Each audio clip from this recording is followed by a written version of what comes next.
3.5 मुहूर्त म्हटले की त्या दिवशी वेगळा कुठलाच मुहूर्त बघितला जात नाही, कारण की तो 3.5 मुहूर्तातला एक आहे एवढंच बास असतं. तर त्यातलाच एक मुहूर्त आत्ता जवळ येतोय, अक्षय तृतीया. नव्याची सुरुवात, कुठला बिझनेस असेल, गृहप्रवेश असेल, लग्न असेल, वास्तुशांत, कुठलाही मुहूर्त बघण्याची गरज नाही. त्या दिवशी अक्षय तृतीयेच्या दिवशी ह्या गोष्टी अगदी डोळे झाकून करताना तुम्हाला सगळीकडे बघायला मिळतील. त्या सिद्धीला जातात.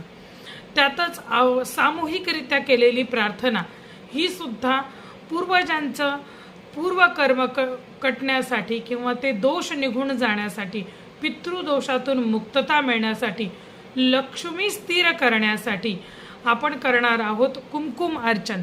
सामूहिकरित्या कुमकुम अर्चन करणार आहोत. त्याच्यासाठी लिंक तुम्हाला